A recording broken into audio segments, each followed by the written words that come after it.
To my current knowledge, there are only 3 things in this world that have tried to kill me. A tornado, the IRS, and most recently, my computer. This is a story about how my computer tried to kill me, and I bet some of you are wishing that it did, looking at my previous 3 videos. Now, I know a lot of you are wondering how this could even happen, but to give you a little bit of insight, let's look on my background of my computer. The computer that I use to edit all of my videos is a 2017 MacBook Air. Oh, 8, wow, that's a lot. 8 gigabytes of RAM and runs on like -i3. I don't know how I still use this thing. By God's grace, it allows me to somehow manage. That's what I do, I manage. So recently, a thing comes up with my computer that if I try to export a video off of the film software that I use, if the computer is not plugged in to a charger, it will shut down.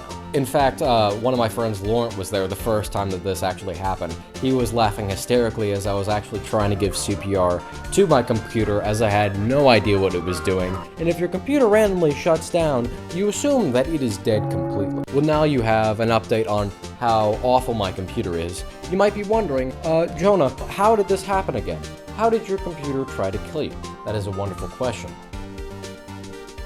This event happened, no joke, on the last day of school. So it's the last day of school, and in the class that I have to do something for a final, which is make a video explaining 2 conspiracy theories. I'm not gonna elaborate even more, but I have to make a video. Perfect. That's what I do. This is the only thing that I do. The night before, I record everything that I need to. I have a lot of time in the morning to edit this down, and it's only like 14 minutes of footage. And I say, okay, I can do it. What I failed to realize is that not only does my computer crash down when exporting, but it will also shut down if it is not plugged in while editing. I did not realize this. Now, the software that I use, I'm not going to say because it's kind of embarrassing. If you are not logged into it using the Wi-Fi, it will have a gigantic watermark on it. And I was logged in at first, but whenever it shut down, I was not logged in, but I can still edit with it. And I was just like, whew,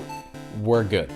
The rest of the hour and 30 minutes, perfectly smooth, because now I remember it, I brought my charger with me and I plugged it in the rest of the time. So now I get into that class, and again I have another hour and 30 minutes to edit this footage. Normally school Wi-Fi is usually garbage, to say the least, but the room that I was in normally doesn't have garbage Wi-Fi. Still wasn't letting me log in. Apparently there was a network error with whatever I was trying to do.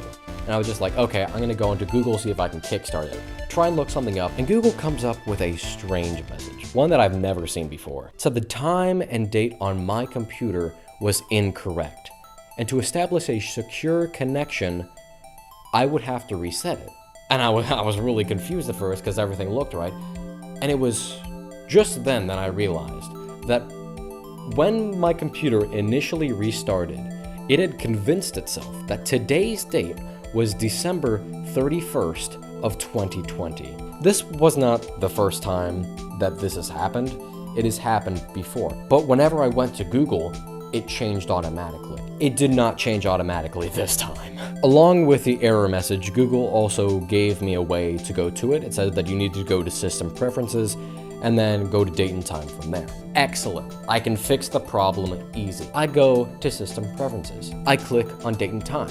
But the thing with a lot of things in System Preferences is that you have to click the lock icon, you have to enter in your password in order to actually make changes. I click on to System Preferences for 1 second. It comes up with everything, and then System Preferences crashes. I click on it again. 2 seconds. Crashes. I open it again. Half a second. Crashes.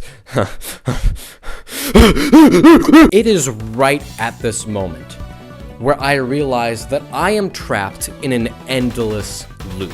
I need to change my date and time so that the internet will work, so that I can actually export my video and submit it to Google Classroom. My computer was shutting me out of the one thing that could save me. The computer was fine with anything else. It sounds like system preferences was just crashing. Everything else in system preferences worked completely fine. It was only date and time. Every single time I would go, it would shut down automatically. And I'm stuck in this endless loop of I have no idea how I'm gonna get out of this. For 1 hour and 30 minutes, I was stuck there trying to figure out what the hell was wrong with this thing.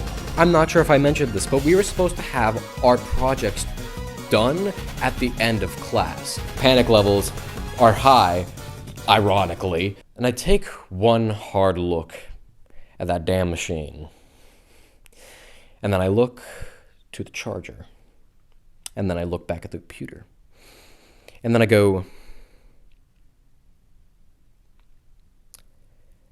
and I take out the charger.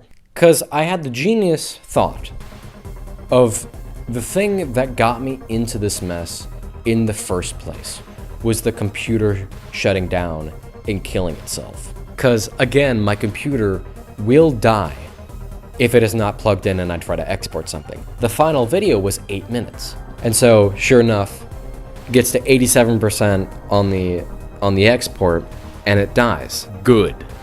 That's what I wanted. I turn on the computer again. I go to system preferences, I click on date and time. Miraculously, this time doesn't automatically shut off. It stays open for 5 seconds. This was now a race against the clock. I would have to kill my computer and then in 5 seconds, unlock the thing, type in my password, set the correct date and time in around 5 seconds. And after 3 tries of doing it, I finally got it. And a lot of you were just like, oh, Jonah, your computer didn't actually kill you at all.